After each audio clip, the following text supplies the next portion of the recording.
Hello, boys and girls. Today is day one of our news story. We are starting the story Penguin Chick. It's such a fun story, and it's a great way to end winter and to jump on into spring with our lovely weather to think about those cute, fluffy little penguins. So we are going to go ahead and get started. I'm going to share my screen with you. And we're going to jump into our PowerPoint. Parents, this PowerPoint is right on the screen for you as well. If you want to click through it, you can go ahead and do that.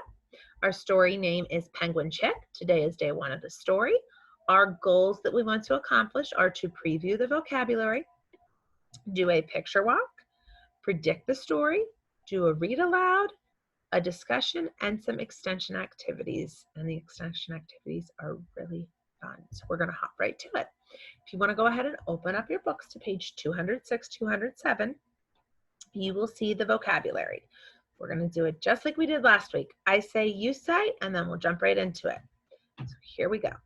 Webbed, waterproof, steer, whistle, otherwise, junior, slippery, finally. The next part is I will read the card to you. You're going to listen, and then we're going to discuss the meaning a little bit. So your first word is webbed. A penguin is a bird with big webbed feet. Its toes are joined by thin skin. So if we look in our glossary, the word webbed means to have skin between the toes. So in this case, our penguin, these are his toes or her toes. And here she has skin in between them. So I want you to take your fingers and pretend that you're a frog. You've become a frog or a penguin, and your hands are now webbed. If you've ever used slime, if you put slime down over your hands and spread them apart, it kind of looks webbed. That looks so cool. So I want you to make your webbed hands and get your waddling out. And we're going to say webbed 3 times in a whisper voice. Here we go. Webbed, webbed, webbed. Great job. The next word is waterproof. Go ahead and say it. Penguins' feathers are waterproof, which keeps the birds warm and dry.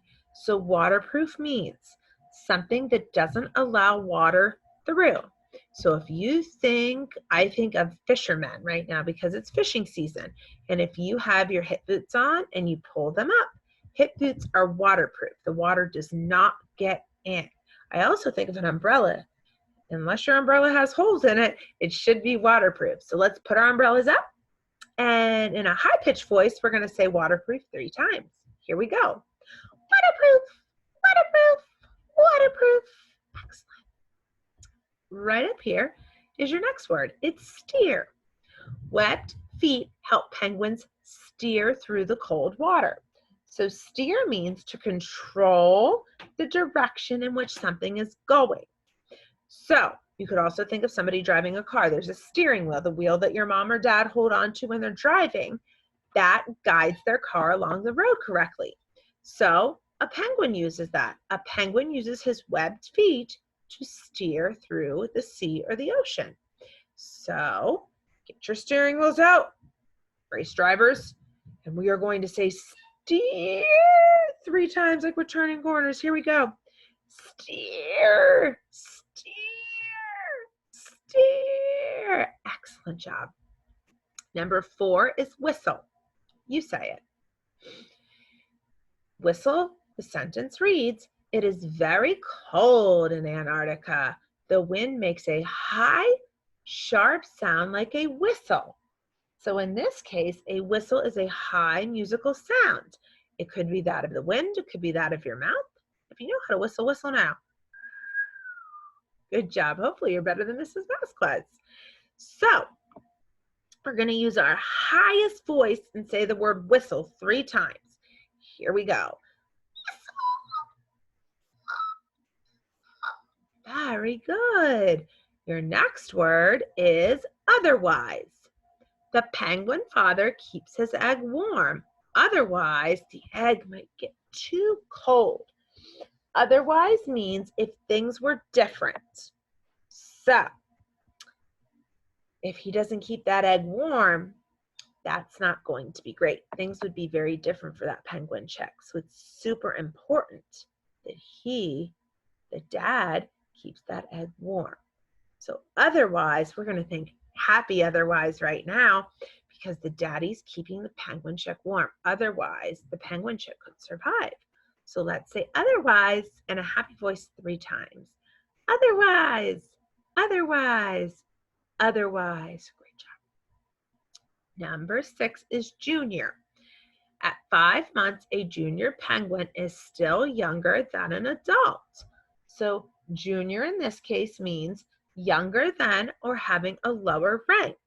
If you have ever met somebody with junior at the end of their name, it means that they're named after their father or grandfather, or even great-grandfather sometimes, because they are a generation younger. Okay? You can also think of school. If you're in school, you could be a senior, which is the highest level in high school, and then junior is right below that. You can also think of a Frosty. I love Frosties. And I think you could get a regular Frosty or you could get a junior Frosty, which is just a little bit smaller and probably easier for your belly to handle. So when I want you to say junior 3 times in your scariest voice, just for fun. Ready? Here we go. Junior, junior, junior. Great job. Your next word is slippery. The scientist tries not to slide on the ice. The ice is very slippery to walk on. Slippery in this case means difficult to hold on to or to walk on. So if you think about if you were trying to hold an ice cube could easily slip out of your hands. Okay, if you think after you just lotion your hands and you're trying to basically hold on to anything, it's very slippery, it falls out of your hands. If you've ever stepped on ice, ice is slippery, easy to fall. So slippery makes me think of the sound whoop. So I'm going to say slippery 3 times in my whoop voice. Here we go.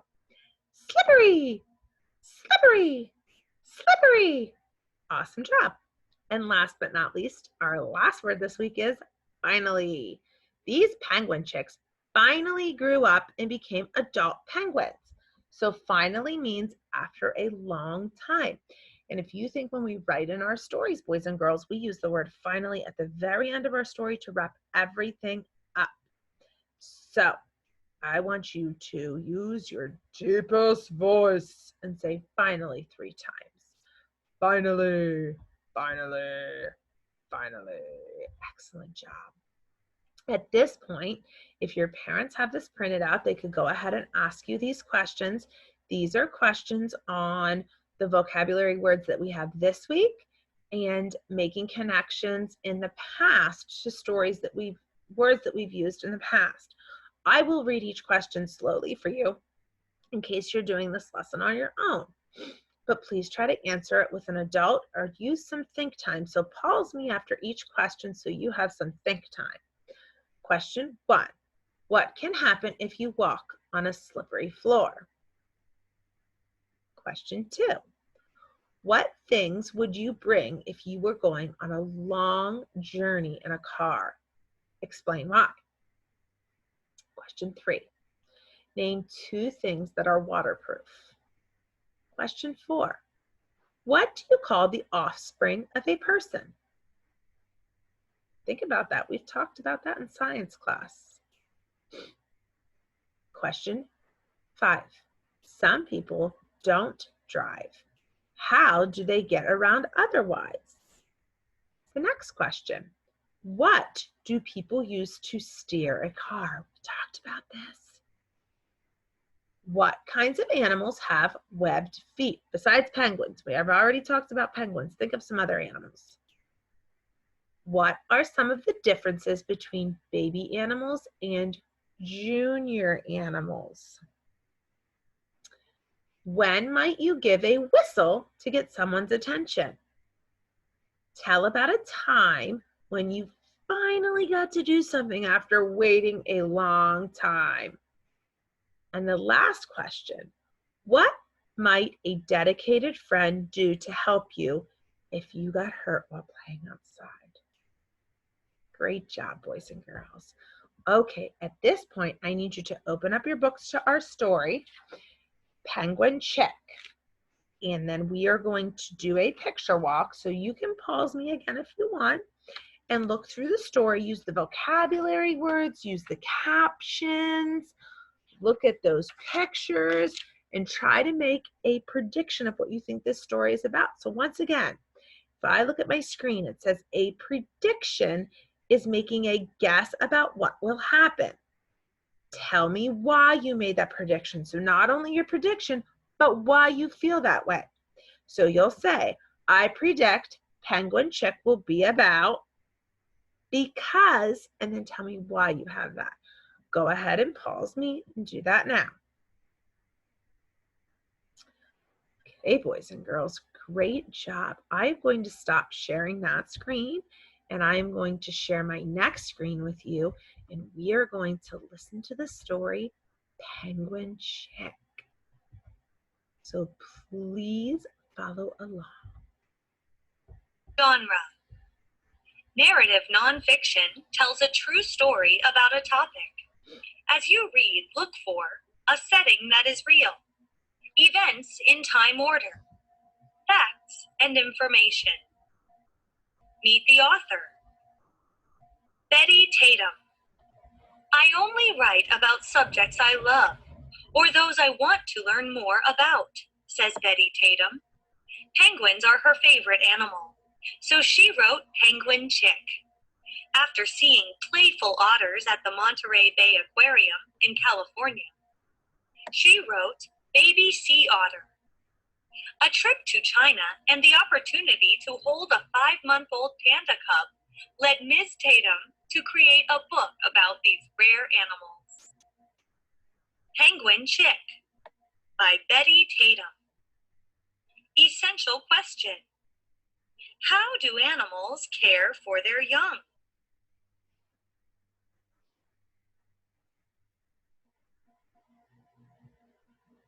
Fierce wind howls. It whips snow across the ice.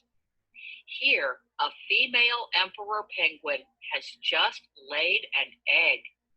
It is the only egg she will lay this year. Most birds build nests for their eggs, but on the ice in Antarctica, there are no twigs or leaves. There is no grass or mud.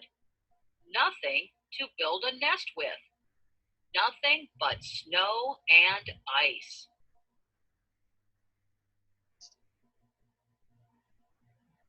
The new penguin father uses his beak to scoop the egg onto his webbed feet. He tucks it under his feather-covered skin into a special place called a brood patch.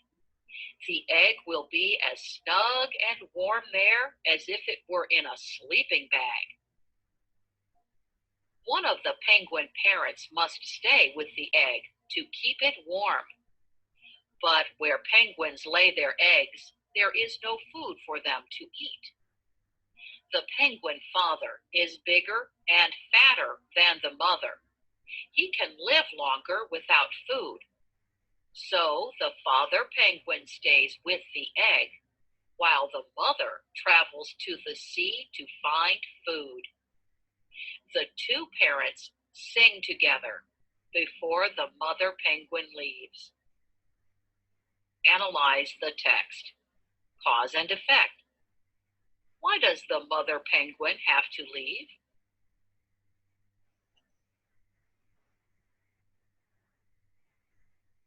Along with many other penguins, the mother penguin leaves the rookery where she laid her egg. The mother walks or slides on her belly. This is called tobogganing. She uses her flippers and webbed feet to push herself forward over ice and snow. Because it's winter in Antarctica, water near the shore is frozen for many miles. After 3 days, the mother penguin comes to the end of the ice. She dives into the water to hunt for fish, squid, and tiny shrimp-like creatures called krill. Back at the rookery, the penguin fathers form a group called a huddle. They stand close together for warmth. Each one keeps his own egg warm. For 2 months, the penguin father always keeps his egg on his feet. When he walks, he shuffles his feet so the egg doesn't roll away. He sleeps standing up. He has no food to eat, but the fat on his body keeps him alive. Analyze the text. Main idea and details. What is the main idea on this page? Which details support the main idea?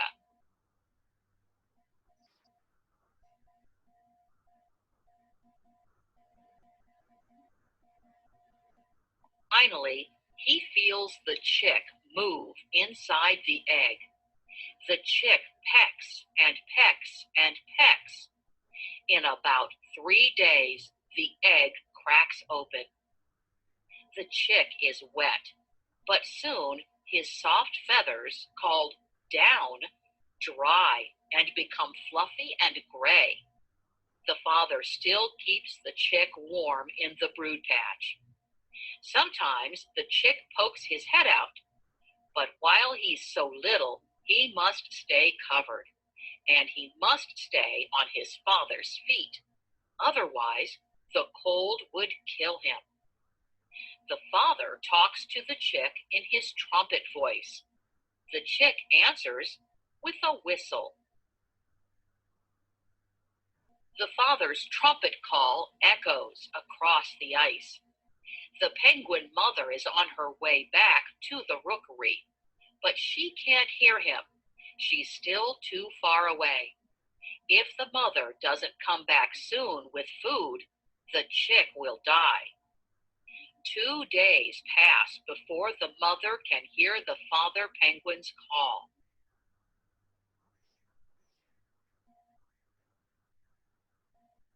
Last, the mother arrives at the rookery.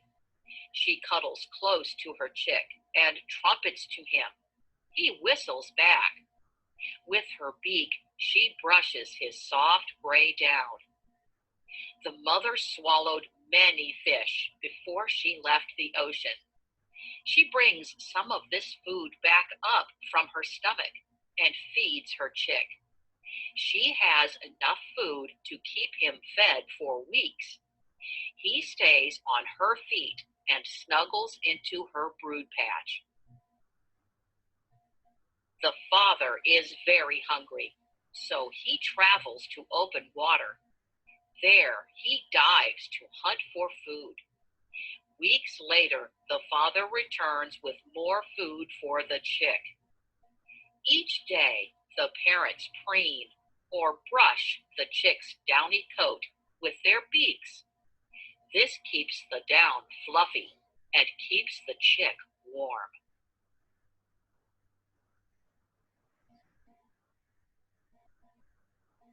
As the chick gets bigger, he and the other chicks no longer need to stay on their parents' feet.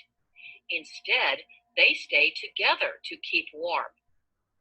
This group of chicks is called a creche or a nursery. The chick now spends most of his time here, but he still rushes to his mother or father to be fed when either one comes back from the ocean. Sometimes the chick and the other young penguins dig their beaks into the ice to help them walk up a slippery hill. They toboggan down fast on their fluffy bellies.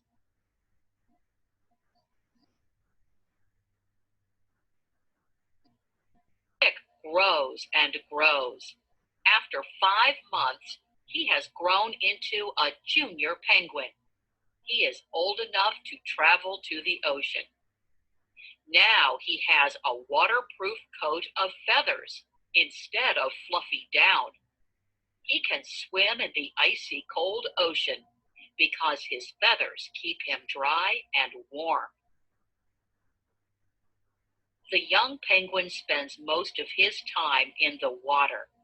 He swims, flapping his flippers as if he were flying underwater. He uses his webbed feet to steer wherever he wants to go. He catches a fish with his beak and swallows it head first.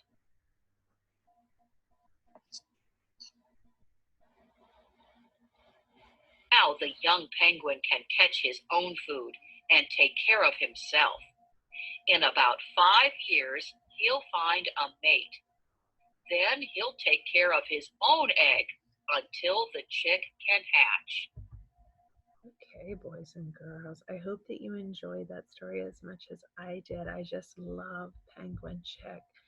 I'm going to share my prediction screen with you again.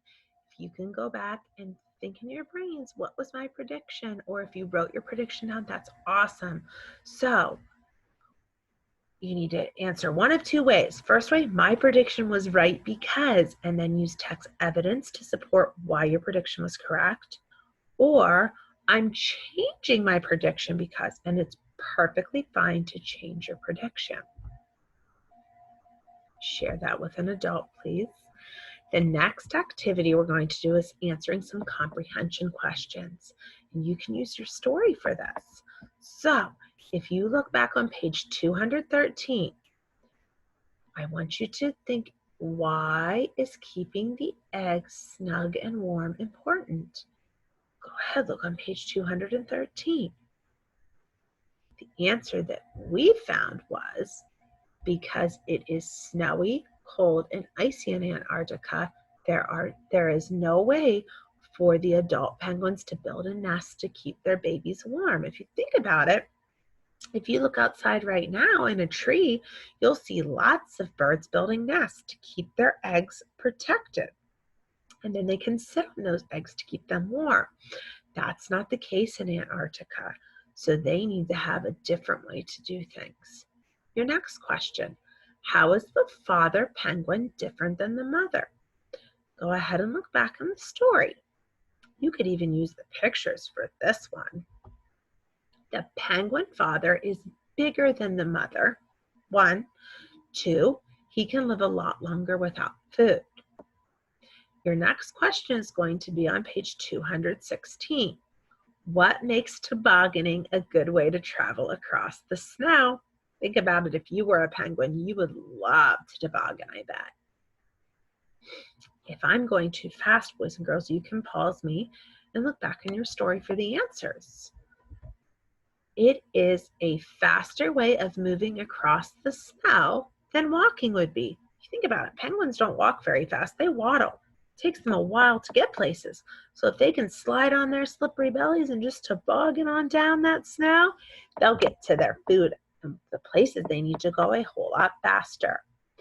Next question, what happens after the egg opens up?